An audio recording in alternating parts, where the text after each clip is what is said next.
Hi friends, நானும் YouTuber தான். எப்பவும் போல் காலங்காத்தால் 6:15 எழும்பியாச்சு. வெளியே வந்து பார்த்தா ஒரே பனியாக இருக்குது. சரி, என்ன பனி இருந்தாலும் நமக்கு பனி இருக்கே. அதனால் நேராக போய் நம்ம லேபை கூட்டாச்சு. அப்படியே வெளியே வந்து நின்னான். அவனை அப்படி வாக்கிங் கூப்பிட்டு போனால் இன்னும் அந்த பனி இருக்க தான் செய்யுது.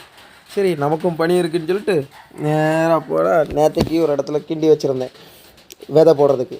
ஸோ விதை எடுத்துகிட்டு நேராக பண்ணைக்கு போயாச்சு. பண்ணையில் போய் மம்பட்டியை எடுத்துகிட்டு நேராக நம்ம நேற்றைய கிண்டி வச்சோம்ல அந்த இடத்துக்கு போயாச்சு. போய் நம்ம விதையை கொண்டு வந்த விதையை எடுத்து சைடில் 4 கார்னர்னையும் ஊனிட்டு விதையை லைட்டாக அப்படி கீழே விதைச்சிட்டு லேசாக மண் மாதிரி மேலே ஓடி போட்டேன். ஏன்னா சுற்றி கோழி நிறையா இருக்குது. நம்ம போட்டிருக்க விதையை கோழி தின்னுட்டு போயிடக்கூடாதுல. அதுக்கப்புறம் அதை யோசித்து பார்த்து நம்மகிட்ட தான் அரைக்கீரை இருந்துச்சு, அது இன்னும் போடாமல் தானே இருந்துச்சு. ஸோ அரைக்கீரையை எடுத்துகிட்டு வந்து எவ்வளோ தேவையோ நிறையா இருந்துச்சு, தேவையான அளவு எடுத்து அப்படியே வீசி விட்டுட்டு நம்ம கிளம்பியாச்சு ஃப்ரெண்ட்ஸ்.